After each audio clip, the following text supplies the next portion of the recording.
still quiet. Um, and sorry, that caught me off guard. Really want to welcome everybody for being here. What a great crowd and beautiful weather. And even though I know this may be, we have a unique thing happening today. We have a special treat though. Even though Lauren Book is not able to be here physically, we have a great representative on her behalf, and it's Beth Rosenstein, who's with Lauren's Kids Board of Directors. And so I get the pleasure of introducing her, and then she'll give you a little bit more information about, you may have been hearing about the live stream, and you're like, what is that? And it's really cool what we're getting to do today. So thanks for being here. Beth Rosenstein joined the board in 2013, been an invaluable member to the Lauren's Kid team, and definitely a true part of their family. Feels personally too that in Lauren's heart that she's a surrogate family to her and holds a special place. So we really appreciate her being here, and that Lauren giving you to us for the day. So thank you. Proud mother, formally and professionally, she's the operating vice president and general manager at Bloomingdale's at the Falls. Bloomingdale's very graciously a proud sponsor for today in the event. So we thank her for that. And so I think I'm just going to move on and hand the mic over to you and tell these people what's going on. So hey. Thank you. Thank you. Hi, guys. Hi. Good afternoon on a sunshiny afternoon. So many of you walked with Lauren this morning, and she's so happy and proud that the bills are being signed into law today certainly by Governor Scott and other key legislators, which I'll get into in a minute. But she was so upset because Manatee Glens holds such a special place in her heart, and she so very much wanted to be here. So when she called me last week and told me that the bill signing would be happening, and that's the great news, and the difficult news that she wasn't going to be here, she asked me, and I said, well, I'll go to the end of the earth for you, so done. So I said to her, I could never fill your shoes, but I'd be happy to walk in them. So here I am walking, and it was a pleasure. Some of you walked with Lauren this morning, and then she had to peel off and get to Tallahassee, and she will be back tonight and reintroduced into the walk tonight, right around 7 o'clock. As you mentioned, yes, I'm the proud board member of Lauren's Kids. I'm operating vice president, general manager of Bloomingdale's. We're a proud sponsor, but more than that, I feel so proud and empowered and blessed to be part of the Lauren's Kids organization. You know, you don't know, when we left Chick-fil-A and I saw all of you walking in front of me, I had a moment. My eyes welled up with tears, and I just feel so blessed to be surrounded by such beauty and such strength and such courage. So thank you for lifting me up and lifting all of us up. So in a few moments, we're going to gather around this live stream. Now, I don't know how many of you are used to being on television and the governor's watching you. Yeah, okay. So there's a captive audience in Tallahassee watching us, so let's give them a big wave and a round of applause, Tallahassee.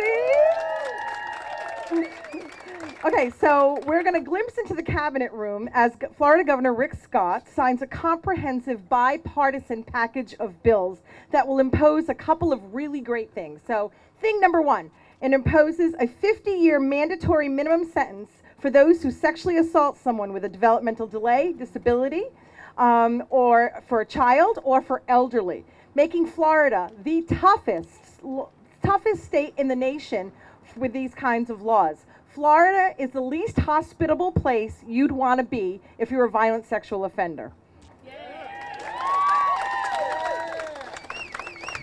And you know, we couldn't be prouder of our legislators. Senate President Don Gates, and Speaker of the House Will Weatherford, and other state leaders will be wearing teal, and you'll see them all with teal ties. Teal being the color of sexual assault prevention and child abuse prevention awareness. Today marks the first day of that. So you're going to see our Florida legislators signing those bills, all wearing teal. For those of you who are social media aficionados, hashtag Teal Tuesday, baby. Let's take pictures and hashtag Teal Tuesday and get Teal Tuesday trending. This is a historic day. It's a historic day for Lauren's Kids, and it's a historic day for the state of Florida and for residents in the state of Florida. I know Lauren is hugely disappointed about not being able to be here with you, but she's honored to bring our voice and our story and our heart and our awareness to Tallahassee, where she works. And she's so humble, but she was a key architect of many of the bills that are going to be signed into law today. So for every citizen of the state of Florida, and for those who are yet to be born, we owe Lauren Book, as well as our bipartisan legislature, a debt of gratitude. Thank you. Huge. This is imposing real widespread change. So, I said to some of you as we were walking, it doesn't matter if you walk with us a minute, a mile, or a marathon, step by step, mile by mile, and law by law. Thank you all so very much for walking with Lauren and with me toward a safer tomorrow. Thank you all so much, and let's watch history be made.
She's awesome. I'm sweaty. I'm sorry, Terry. We're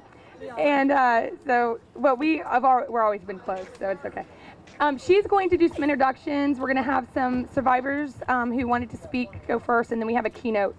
So she'll be doing those introductions for you, and then I'll close it at the end. Here you go, Terry. Okay. And I'm not sure if all of our survivors that wanted to speak are here, so I'm going to actually ask Allison's help too. I'm going to, why don't Mary, can I introduce you first? Oh, you have to go get yours. Okay, Patricia, how are you? We have some wonderful, ladies that want to give testimony and be able to speak. So they've come forward for us. Helen. Helen is the survivor who actually did our artwork, the piece over there, putting the pieces together, that sign. She created that one for us. And so she has a poem that she's going to read. I wrote this poem during my time of surviving. I am strong, I am a survivor today. I'm called a survivor. Back then I was a victim. I can stand up tall and proud, for I am a survivor. I am a survivor. This will not break me apart. This will not ruin my future. I am stronger than this. I am a survivor. Yes, oh yes, I was raped, but no, no, oh hell no. Will I let that hold me back? I am a survivor.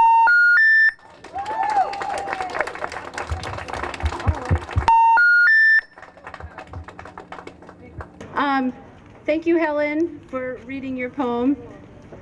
There she is.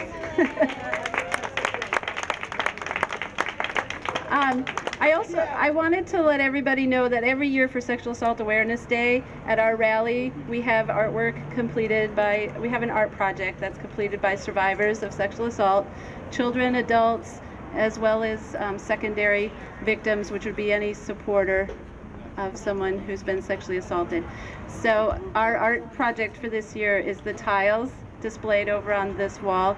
So please take a moment to check it out later on today. So now I want to introduce Patricia. She has spoken for us before as a survivor of sexual assault, and all of our survivors speaking are so brave and have such a good, important message that they want people to hear. So.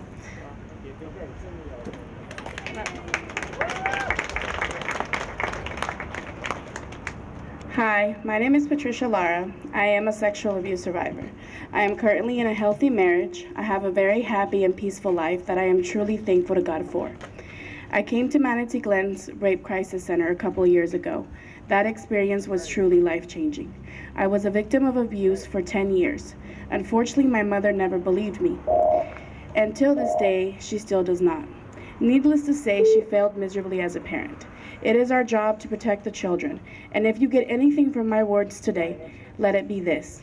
You must always believe the children when they speak out about sexual abuse, because being sexually abused destroys you enough already, but not being believed by the one person you love the most, the person who is supposed to protect you above everything else, murders your soul. Though with therapy I brought myself back to life and I have made peace with what happened to me, my mother's response to my abuse shattered a bond that there are no replacements for. I am working on trying to forgive her, but it might be something that will never happen. Every child deserves to be believed and protected.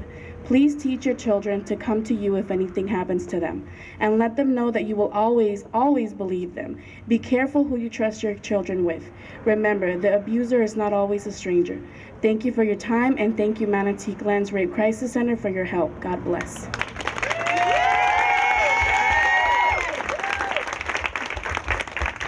Thanks, Patricia.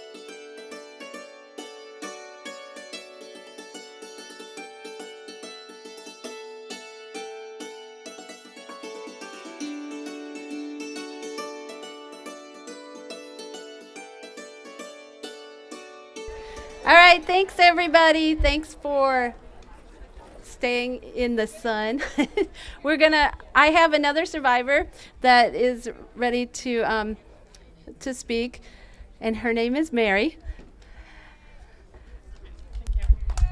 Hi everybody. Thank you for listening. First of all, I want to share a poem I wrote many years ago in working through the emotions that kind of haunt you when you're having flashbacks. This is called A Child Awaits.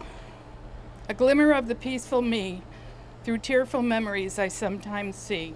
Hopefully I look again in vain for that small glimmer hidden by pain. It seems the years that I recall are tears that become a waterfall. Painful, shameful feels the child. Anguish and anger run rampant and wild. There must have been some wondrous times, carefree days of childhood rhyme. I need you, Allison. Thank you. Where happily ever after was a heartfelt truth to the child who was my joyful youth. My child awaits deep inside of me to be heard and seen and then set free, to know the wonder of all who care and embrace the love that awaits her there. When I was 10, 11 years old, I was sexually abused by Uncle Bill, a friend of my parents. After being prepared to testify in court against him, I was suddenly told it was over and I was never to speak about it. Decades passed for me as I lived in silence, with rare abortive attempts to get help. Feelings of guilt, shame, pain, and fear were my constant companions. This affected my life overall, both at work and at home, due to my lack of self-esteem. I drifted from job to job simply because I didn't believe in my own worth. About a year ago, I found myself here at Manatee Glen's. After meeting my counselor for the first time, I knew that I had found the place where I could talk, process the trauma, and begin my recovery. I've traveled a path from survivor to striver, and am now working on being a thriver. Today, I am tapping into my inner resource of self-esteem, and I have much more confidence. I can look myself in the eye and know that the guilt, the shame, the responsibility for this horrific deed rests solely on my abuser. I stand here now as a testament that counseling does indeed work. My philosophy is this: the sooner you seek help, the better. But it is important to remember that it's never too late. This is dedicated to Mandy Glenn's Rape Crisis Services, Lauren's Kids, and all the many advocates and agencies that work so diligently for sexual abuse survivors. My healing heart thanks all of you.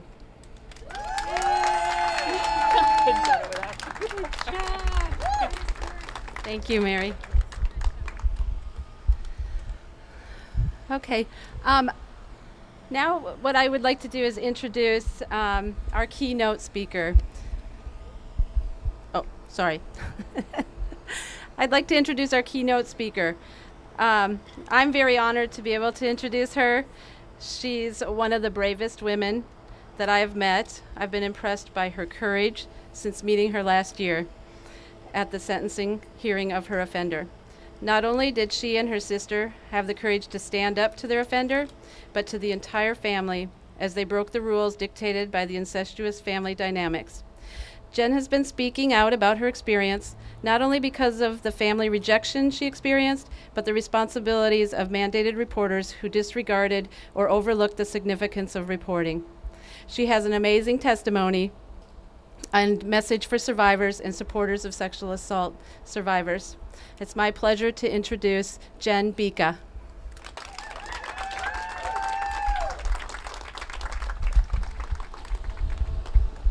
I grew up right here in Bradenton. I spent countless hours at the neighborhood pool or swimming at the local beach. I was a voracious reader and had every square inch to the children's section at the local downtown library memorized. I am one of you. And like all of you, I grew up with hopes and dreams. Sadly, I am also a statistic. I am the face of the 1 in 4 women and 1 in 6 men who will experience sexual abuse at some point in their lives. I'm here to share my story and advocate that with your help, we can change those statistics. My brother started raping me when I was 9 years old. I grew up in an extremely religious, sheltered environment and had no knowledge of sex. I didn't even know anatomical terms. I didn't like what he was doing to me, but because he was placed in a position of authority over me, I felt I had no choice but to obey his demands. Even if I had wanted to tell someone what was happening, I didn't have the vocabulary. I even tried to run away from home once, but he followed me and attacked me with a knife, threatening me to never tell anyone what was happening. When I was 11, my father walked in on the abuse. Instead of protecting me from this horrible monster, he chose to blame me for it and called me a whore.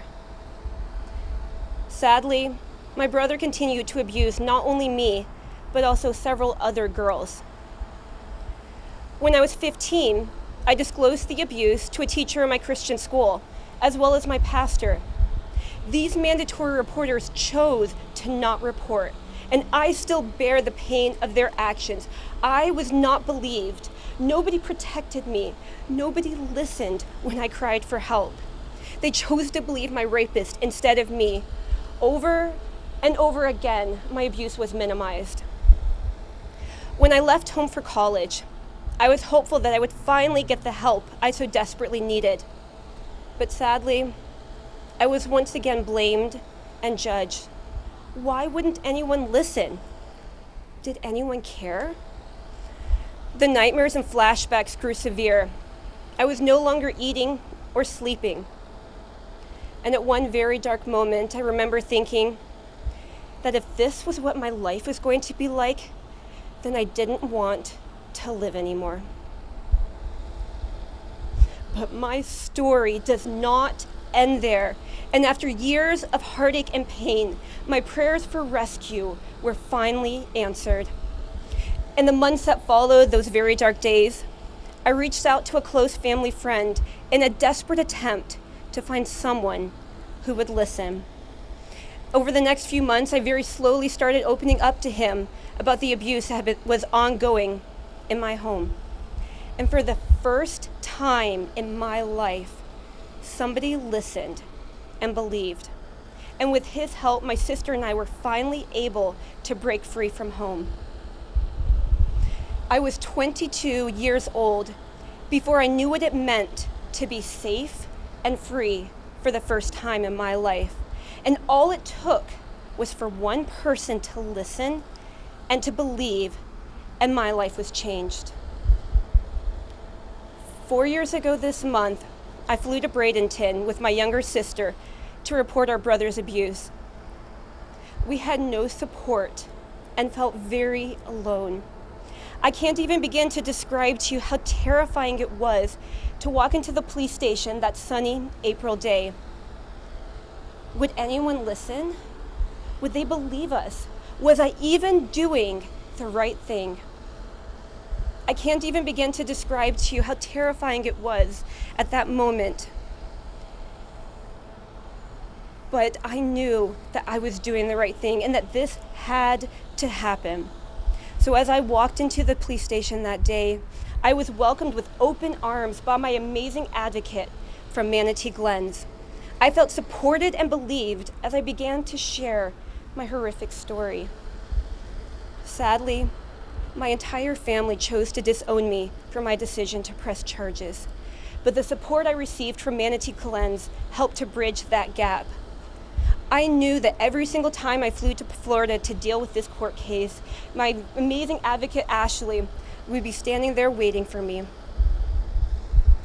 Although the court process was by far the hardest chapter of my life, I have absolutely no regrets because I was able to face the monster that haunted my dreams with my head held high, and he will never again be able to hurt me. And I want to say this to any survivor in the audience, that there is hope to heal from this. Although life after trauma is messy and working through the pain is difficult, it is absolutely worth the fight. After an excruciating 3.5-year-long court battle, I finally had the chance to face my perpetrator. Although it was gut-wrenchingly hard to see one entire side of the courtroom filled with family supporting my rapist, I knew that in spite of the loss, I had gained so much as a result of this journey. And I will forever be thankful for the amazing supporters who filled my side of the courtroom and silently cheered me on as I fought one of the toughest battles of my life. In his closing statements, the judge stated, "Frankly, those that did not report this deserve to be in prison." Not only is it morally wrong to cover up suspected abuse, but it is legally wrong as well. And if we have any indication that abuse may have occurred, it is our responsibility to report it immediately to law enforcement. We may be the only hope of rescue that child will ever have. I know some of you may be wondering, okay, that's a really sad story. I'm sorry about what happened to her, but what can I do to make a difference? How can I change those statistics? First of all, be willing to listen if someone needs to talk. Don't feel like you need to give any advice or try to fix things. It's completely okay to not know what to say. Just show that you care and that you believe them. Get to know the local rape crisis and child advocacy centers in your town. Don't wait until a crisis hits to know what the local resources are. Talk with them and learn from them. Be willing to talk about this taboo subject. The only way we can hope to stop abuse is if we are willing to talk about it and admit that it happens. Parents, if your child comes to you with this horrible secret, your most important job is to believe them, love them, and protect them. Children need to know that it is okay to say no if someone does something to them that makes them feel uncomfortable. They need to know that what happened to them was not their fault. And they need to know that they can come to you and tell you anything without fear of getting in trouble. In an age-appropriate way, teach them about their body and what good and bad touch is. Perpetrators prey on the innocence of children and use their lack of sexual knowledge against them. teenagers, and young adults, no means no. Consent is a very serious thing, and you also cannot consent if you are under the influence of alcohol or drugs. Rape is never your fault. It doesn't matter if he's a good guy or if he apologizes and says he didn't mean to do it. Mandatory reporters, please remember that it is not your responsibility to determine the validity of these claims. Your job is simply to report. Imagine the precious lives that would have been saved from a lifetime of devastation from the ravages of abuse if even one of the mandatory reporters who knew of my abuse had reported it. If you would have told me 5 years ago that one day I would be rescued from a lifetime of abuse, I would never have believed you. If you would have told me that one day my rapist would be convicted and sentenced to prison, I would never have believed you. And if you would have told me that one day I would return to the very town where I was tortured and abused for so many years and be able to address the community, I would never have believed you. But as I stand here today safe, healthy, and free, I am so thankful that one person finally listened. And if you are being abused, please keep speaking out until somebody listens. I believe that every child deserves the right to grow up in a world free of violence. As I prepared to leave the courtroom for the very last time, I addressed those who had come to court to support me. I looked them in the eye and I said, "Don't let my life, my story, be in vain." And I want to implore all of you with that same plea. Don't walk away from here unchanged. With your help, we can bring healing, hope, and change to the next generation.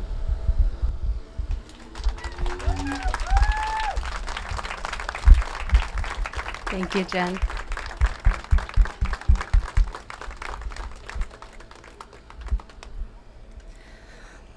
Thank you so much for sharing with us, Jen. And now I think Kathy is going to have some closing remarks.